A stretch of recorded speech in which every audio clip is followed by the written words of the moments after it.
नमस्कार साथियों, हमारे YouTube चैनल में आपका स्वागत है। अपनी तैयारी को एक लेवल अप करने के लिए हमारे चैनल को सब्सक्राइब करें, बेल आइकन ज़रूर प्रेस करें जिससे सभी नोटिफिकेशंस आपको टाइम से मिलते रहें। Lucent theory plus question answer series में भारतीय राज व्यवस्था के अंतर्गत आज हम अध्ययन करेंगे पंचायती राज का। चलिए शुरू करते हैं। पंचायती राज लॉर्ड रिपन का 1882 ईस्वी यानी 1882 का संकल्प स्थानीय स्वशासन के लिए मैग्ना कार्टा का हैसियत रखता है। रिपन को भारत में स्थानीय स्वशासन का पिता कहा जाता है। पंचायती राज व्यवस्था का मूल उद्देश्य विकास की प्रक्रिया में जन भागीदारी को सुनिश्चित करना तथा लोकतांत्रिक विकेंद्रीकरण को बढ़ावा देना है। पंचायती राज का शुभारंभ स्वतंत्र भारत में 2 अक्टूबर 1959 ईस्वी को भारत के प्रथम प्रधानमंत्री जवाहरलाल नेहरू द्वारा राजस्थान राज्य के नागौर जिले में हुआ था। 11 अक्टूबर 1959 को पंडित नेहरू ने आंध्र प्रदेश राज्य में पंचायती राज का प्रारंभ किया। पंचायती राज व्यवस्था में सुधार हेतु गठित समितियां कौन कौन सी हैं? बलवंत राय मेहता समिति 1957 में गठित हुई, अशोक मेहता समिति 1977, पीवी के राय समिति 1985, एलएम सिंघवी समिति 1986, 64वां संविधान संशोधन 1989, 73वां संविधान संशोधन 1993। पंचायत को यदि किसी विधि के अधीन पहले ही विघटित नहीं कर दिया जाता है तो उसकी अवधि अपने प्रथम अधिवेशन के लिए नियत तारीख से 5 वर्ष होगी। यह अनुच्छेद 243 के अंगा में वर्णित है। यदि किसी पंचायत को समय पूर्व विघटित कर दिया जाता है तो उसका निर्वाचन 6 महीने के भीतर शेष बचे हुए अवधि के लिए कराया जाता है। किंतु यदि पंचायत ऐसे समय में विघटित किया जाता है जब उसकी अवधि 6 महीने से कम बची हो तो शेष अवधि के लिए निर्वाचन कराना जरूरी नहीं होता। ठीक है। अनुच्छेद 243(4) के अनुसार पंचायत का सदस्य बनने के लिए न्यूनतम आयु 21 वर्ष होनी चाहिए। 73वां संविधान संशोधन 73वां संविधान संशोधन पंचायती राज से संबंधित है। इसके द्वारा संविधान के भाग 9 अनुच्छेद 243 क से ण तक कुल 16 अनुच्छेद तथा अनुसूची 11 का प्रावधान किया गया है। वर्ष 1986 में गठित एलएम सिंघवी समिति की सिफारिशों के आधार पर 73वें संविधान संशोधन अधिनियम 1993 के द्वारा पंचायती राज को संवैधानिक दर्जा प्रदान किया गया। वर्तमान में पंचायती राज व्यवस्था नागालैंड, मेघालय तथा मिजोरम राज्यों को छोड़कर अन्य सभी राज्यों में तथा दिल्ली को छोड़कर अन्य सभी केंद्र शासित राज्यों में लागू है। तो देखिए, पूर्वोत्तर के जो राज्य हैं उनकी अगर हम बात करेंगे तो वहाँ कन्फ्यूज़न हो सकता है कि किन राज्यों में है, किन राज्यों में नहीं है। तो इसके लिए आप मैं, मी, ना इसको मिलाकर मैमिना कर सकते हैं। जैसे मेमना होता है तो मैमिना यानी कि मेघालय और मिज़ोरम और नागालैंड। ठीक है। तो इस ट्रिक से आप ये याद कर सकते हैं कि पंचायती राज व्यवस्था इनमें नहीं है और दिल्ली अलग है तो दिल्ली आपको वहाँ से याद रह सकता है। 73वां संविधान संशोधन, इसकी मुख्य बातें क्या हैं? इसके द्वारा पंचायती राज के त्रिस्तरीय ढांचे का प्रावधान किया गया। ग्राम स्तर पर ग्राम पंचायत, प्रखंड स्तर पर पंचायत समिति तथा जिला स्तर पर जिला परिषद के गठन की व्यवस्था की गई है। पंचायती राज संस्था के प्रत्येक स्तर में 1/3 स्थानों पर महिलाओं के लिए आरक्षण की व्यवस्था की गई है। इसका कार्यकाल 5 वर्ष निर्धारित है। पंचायत भंग होने पर 6 माह के अंदर निर्वाचन होंगे और राज्य की संचित निधि से इन संस्थाओं को अनुदान देने की व्यवस्था की गई है। 73वें संविधान संशोधन के बाद पंचायती राज अधिनियम का निर्माण करने वाला प्रथम राज्य कर्नाटक है। तो जब क्वेश्चन आए तब आपको ध्यान रखना है कि पंचायती राज के शुभारंभ की बात होगी स्वतंत्र भारत में तो वो आपका राजस्थान राज्य का नागौर जिला है। लेकिन 73वें संविधान संशोधन के बाद की अगर बात करेंगे तो पंचायती राज अधिनियम का निर्माण कहाँ किया गया? सबसे पहले कर्नाटक में। 74वां संविधान संशोधन 74वां संविधान संशोधन नगर पालिकाओं से संबंधित है। इसके द्वारा संविधान के भाग 9 का अनुच्छेद 243 त से य 6 तक एवं 12वीं अनुसूची का प्रावधान किया गया है। नगर पालिकाओं को 12वीं अनुसूची में वर्णित कुल 18 विषयों पर विधि बनाने की शक्ति प्रदान की गई है। 74वें संविधान संशोधन की मुख्य बात है। नगर पालिकाओं में महिलाओं के लिए 1/3 भाग स्थान आरक्षित है। नगर पालिकाओं में अनुसूचित जाति तथा जनजाति के लिए भी आरक्षण की व्यवस्था की गई है। नगरीय संस्थाओं का कार्यकाल 5 वर्ष का होगा और विघटन की स्थिति में 6 माह के अंदर चुनाव कराना आवश्यक है। नगर पालिका के प्रकार। नगर पंचायत ऐसा ग्रामीण क्षेत्र जो नगर क्षेत्र में परिवर्तित हो रहा है उसे नगर पंचायत कहते हैं। नगर परिषद छोटे नगर क्षेत्र के लिए और नगर निगम बड़े नगर क्षेत्र के लिए। नगर निगम की स्थापना सर्वप्रथम मद्रास में 29 सितंबर 1688 में की गई थी। 1687 में बोर्ड ऑफ डायरेक्टर्स ने मद्रास में नगर निगम बनाने की अनुमति दी। चलिए अब पंचायती राज से संबंधित कुछ प्रश्नोत्तर कर लेते हैं। भारतीय संविधान के किस भाग में पंचायती राज से संबंधित प्रावधान है? भाग 9। भारतीय संविधान के किस भाग में नगर पालिकाओं से संबंधित प्रावधान है? 9 का। संविधान के किस भाग में ग्राम पंचायतों की स्थापना की बात की गई है? तो भाग 4 में। भारतीय संविधान के निम्नलिखित अनुच्छेदों में से कौन सा अनुच्छेद राज्य सरकारों को ग्राम पंचायतों को संगठित करने का निर्देश देता है? अनुच्छेद 40।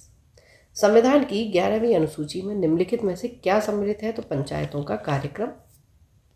पंचायती राज प्रणाली किस पर आधारित है? सत्ता के विकेंद्रीकरण पर। पंचायती राज प्रदान करता है स्थानीय स्तर पर लोकतांत्रिक प्रशासन। पंचायती राज का प्रधान लक्ष्य है ग्रामवासियों में शक्ति का विकेंद्रीकरण। पंचायती राज का मुख्य उद्देश्य है जनता को विकास मूलक प्रशासन में भागीदारी योग्य बनाना। 73वां संवैधानिक संशोधन का संबंध किससे है? पंचायती राज से। 73वां संवैधानिक संशोधन संबंधित है पंचायती राज प्रणाली से। भारत में निम्नलिखित में से किसके अंतर्गत पंचायती राज प्रणाली की व्यवस्था की गई है? नीति निर्देशक सिद्धांतों में और आर्टिकल 40। अगर हम नीति निर्देशक सिद्धांतों की बात करेंगे तो किस आर्टिकल में है? आर्टिकल 40 में, यानी अनुच्छेद 40। किस संवैधानिक संशोधन द्वारा पंचायती राज संस्थाओं को संवैधानिक दर्जा प्रदान किया गया? 73वें संवैधानिक संशोधन द्वारा संविधान में कौन सी अनुसूची जोड़ी गई? 11वीं अनुसूची। 73वें संविधान संशोधन द्वारा 11वीं अनुसूची में पंचायती राज संस्थाओं को कितने कार्य सौंपे गए थे? 29। 73वें संविधान संशोधन के अनुसार पंचायती राज संस्थाओं में अध्यक्ष के कम से कम कितने पद पर महिलाओं के लिए आरक्षित किए गए हैं? 1/3, 1/3। 73वीं संविधान संशोधन के प्रावधानों को समाज के किस वर्ग को सत्ता हस्तांतरण की दृष्टि से ऐतिहासिक कदम माना जाता है? महिला वर्ग, क्योंकि महिलाओं को इसमें 1/3 आरक्षण दिया गया है। 73वें संविधान संशोधन की विशेषता इसमें से क्या नहीं है? तो देखिए, ग्राम सभा है, प्रत्यक्ष निर्वाचन है, पंचायती संस्थाओं को संवैधानिक दर्जा है, महिलाओं के लिए 2/3 नहीं है, 1/3 आरक्षण है, तो इसलिए ये सही हो जाता है। 73वें संविधान संशोधन द्वारा पंचायती राज संस्थाओं के लिए किस तरह के चुनाव का प्रावधान किया गया? प्रत्यक्ष एवं गुप्त मतदान। भारत में किसके चुनाव में आरक्षित स्थानों की चक्रानुक्रम से भरे जाने का प्रावधान है? तो पंचायती राज संस्थाओं के चुनाव में। ठीक है। अच्छा देखिए, चक्रानुक्रम की बात करेंगे तो चक्रानुक्रम जो प्रावधान है ये है क्या? इसका मतलब क्या होता है कि सबसे पहले जो एसटी महिला है उसकी सीट होती है। ठीक है। अगर कहीं आबादी मान लीजिए पर्याप्त नहीं हो, ठीक है, जहाँ पर एसटी के लिए, महिला के लिए आरक्षण है, तो क्या होगा कि इस एसटी महिला के बाद एसटी को आरक्षण दिया जाएगा। ठीक है। उसके बाद क्या होगा? एससी महिला, फिर एससी, ठीक, फिर उसके बाद अगले क्रम पर ओबीसी महिला, ओबीसी, फिर सामान्य महिला, जनरल महिलाएं, फिर जनरल। तो इस तरीके से जो सीट है वो घोषित की जाती हैं। अगर शासनादेश में बदलाव नहीं होता है तो पिछले चुनाव में जिस ग्राम पंचायत में जैसे एसटी महिला की सीट रही होगी, इस बार क्या होगा, यहाँ पर जो महिला की सीट थी वो एसटी हो जाएगी। ठीक है। फिर क्या होगा, एससी महिला वाली सीट पर एससी और एससी वाली सीट पर ओबीसी महिला। तो इस तरीके से ये जो इनका सर्कुलेशन है वो बदलता रहेगा। इसको हम चक्रानुक्रम कहते हैं। पंचायत के विघटन के उपरांत निम्नलिखित में से कौन सी समय अवधि नए चुनाव कराने हेतु सही है? 6 माह के अंदर। पंचायती राज संस्थाओं के निर्वाचन के लिए उत्तरदायी है राज्य निर्वाचन आयोग। 73वें संविधान संशोधन के अनुसार पंचायती राज संस्था का कार्यकाल कितने वर्ष रखा गया है? 5 वर्ष। भारत के पंचायती राज के प्रबल समर्थक थे महात्मा गांधी, सिद्धराज टड्ढा और राजीव गांधी, ये सारे के सारे। पंचायती राज संस्थाओं में महिलाओं तथा दुर्बल वर्गों के अधिक प्रतिनिधित्व के समर्थक थे राजीव गांधी। भारत में महिलाओं के लिए स्थान आरक्षित है पंचायती राज संस्थाओं में। 73वें संविधान संशोधन अधिनियम किस तिथि से लागू हुआ था? 24 अप्रैल 1993। पंचायत के चुनाव कराने हेतु निर्णय किसके द्वारा लिया जाता है? राज्य सरकार। भारत में पंचायती राज का प्रारंभ किया गया 1959। पंचायती राज प्रथम प्रवर्तित किया गया राजस्थान में, यहाँ के नागौर जिले में। भारत में सबसे पहले राजस्थान में पंचायती राज की स्थापना किस वर्ष हुई? 1959। स्थानीय ग्रामीण शासन के रूप में पंचायती राज प्रणाली सर्वप्रथम अपनाई गई थी राजस्थान और फिर आंध्र प्रदेश द्वारा। भारत में पंचायती राज व्यवस्था सर्वप्रथम राजस्थान और फिर कहाँ? आंध्र प्रदेश में अपनाई गई। 2 अक्टूबर 1959 को भारत में पंचायती राज का शुभारंभ किस स्थान पर किया गया था? नागौर, राजस्थान में। देश के ग्रामीण क्षेत्र के सामाजिक एवं सांस्कृतिक उत्थान के लिए सामुदायिक विकास कार्यक्रम कब प्रारंभ किया गया? 2 अक्टूबर 1952। सामुदायिक विकास कार्यक्रम का सार था लोक भागीदारी। भारत सरकार द्वारा सामुदायिक विकास योजना की शुरुआत की गई 2 अक्टूबर 1953। अब जो देखिए क्वेश्चन आंसर आते हैं उसमें आप देखते हैं कि बिल्कुल एग्जैक्ट डेट भी पूछी जाती है। क्रोनोलॉजी जो होती है तो उसके लिए आपको डेट भी पता होनी चाहिए, तभी आप क्वेश्चंस को सॉल्व कर पाएंगे। फैक्ट्स पर बहुत ध्यान दिया जाता है और उसी के बेसिस पर क्रोनोलॉजी वाले क्वेश्चंस पूछे जाते हैं। सामुदायिक विकास कार्यक्रम की असफलता का क्या कारण था? अशिक्षा। पंचायती राज की दृष्टि से महत्वपूर्ण प्रतिवेदन है बलवंत राय मेहता समिति प्रतिवेदन। लोकतांत्रिक विकेंद्रीकरण का सुझाव दिया गया बलवंत राय मेहता द्वारा। भारत में पंचायती राज की त्रिस्तरीय व्यवस्था का अनुमोदन किस समिति के द्वारा किया गया? बलवंत राय मेहता समिति द्वारा। जिस समय में लोकतांत्रिक विकेंद्रीकरण और पंचायती राज की सिफारिश की उसका सभापति कौन था? बलवंत राय मेहता। पंचायती राज से संबंधित निम्नलिखित कथनों में से कौन सा सही नहीं है? तो पंचायत व्यवस्था भारतीय ग्रामीण जीवन युगों से एक अभिन्न अंग है, बिल्कुल ठीक है। 73वां संविधान संशोधन 15 अगस्त 1993 से प्रभावी हुआ था। देखिए ये गलत होता है, कब से हुआ ये आप मुझे कमेंट बॉक्स में बताएंगे। यह एक त्रिस्तरीय जैविकीय रूप से जुड़ी संरचना है, बिल्कुल ठीक है। और भारतीय संविधान का अनुच्छेद 243G इसके महत्व को बढ़ाता है, तो बाकी ऑप्शंस सही हो जाते हैं। पंचायती राज व्यवस्था में स्थानीय स्वशासन की व्यवस्था कैसे होती है? ग्राम, ब्लॉक और जिला स्तर पर 3 स्तरीय संरचना। बलवंत राय समिति प्रतिवेदन के अनुसार महत्वपूर्ण संस्था है पंचायत समिति। निम्नलिखित में से कौन पंचायती राज संस्था नहीं है? तो नगर परिषद नहीं है, जिला परिषद है, ग्राम पंचायत, पंचायत समिति है। पंचायती राज संस्थाओं के संगठन के 2 स्तर होने का सुझाव किसने दिया था? अशोक मेहता समिति ने। पंचायती राज के चुनावों में राजनीतिक दलों को खुले तौर से चुनाव चिन्हों के आधार पर भाग लेने का सुझाव किस समिति ने दिया था? तो ये भी अशोक मेहता। 1977 में केंद्र सरकार ने पंचायती राज संस्था की कार्यप्रणाली और ढांचे में सुधार लाने के उद्देश्य से किस समिति को नियुक्त किया? अशोक मेहता समिति। अशोक मेहता समिति ने किन 2 स्तरों की बात की थी? तो मंडलीय पंचायत एवं जिला परिषद की। अशोक मेहता समिति किससे संबंधित है? पंचायती राज से।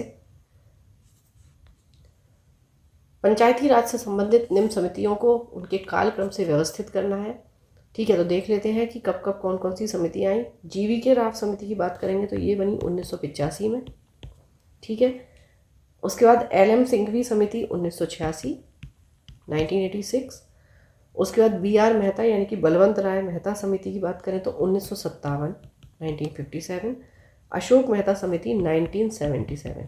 अच्छा, एक और आपसे पूछी जाती है इसमें, हनुमंथा राव समिति, ठीक है। कालानुक्रम में जब लगाया जाता है तो ये भी पूछ ली जाती है। तो ये आपकी आई थी 1983 में, ठीक है। अब हम लगा लेते हैं। तो सबसे पहले आपकी हो गई बलवंत राय मेहता 1957, 3 हो जाएगा। फिर अशोक मेहता 77।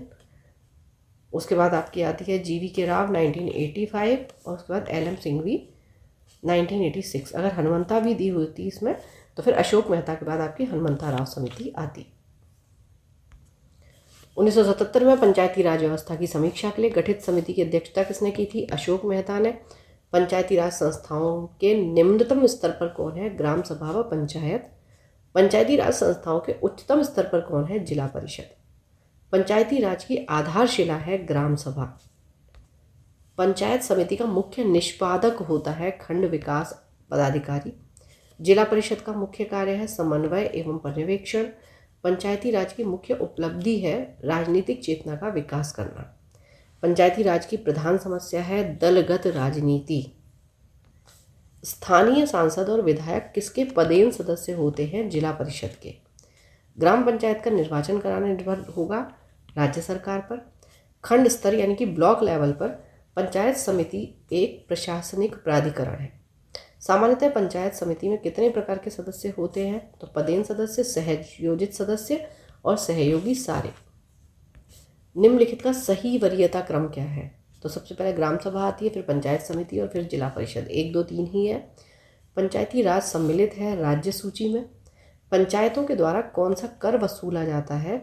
स्थानीय मेलों पर जो कर लगता है वो पंचायतों के द्वारा वसूला जाता है। निम्नलिखित में से कौन सा संविधान संशोधन ये कहता है कि ग्राम पंचायत में 1/3 सीटें महिलाओं के लिए आरक्षित होनी चाहिए? 73वां 73rd। पंचायत स्तर पर राज्य सरकार का प्रतिनिधित्व कौन करता है? पंचायत सेवक। निम्नलिखित में से कौन पंचायती राज की 3 स्तरीय व्यवस्था के अंतर्गत नहीं आता? तो तहसील स्तर नहीं आता है। देखिए, जिला है, प्रखंड है और ग्राम स्तर आते हैं। पंचायती राज व्यवस्था अपनाई गई थी लोकतंत्र की शक्तियों के विकेंद्रीकरण के लिए। पंचायत चुनाव के लिए उम्मीदवारों की न्यूनतम आयु सीमा 21 वर्ष होनी चाहिए। पंचायती राज्य के कार्य क्षेत्र में नहीं आता है माध्यमिक शिक्षा। ग्रामीण सड़कें आती हैं, कृषि उत्पादन और ग्रामोद्योग आता है। पंचायती राज संस्थान के अधिकतम आय का स्रोत क्या है? सरकारी अनुदान। पंचायत समिति का गठन होता है प्रखंड स्तर पर। चलिए, तो यहाँ पंचायती राज हमारा टॉपिक कंप्लीट होता है।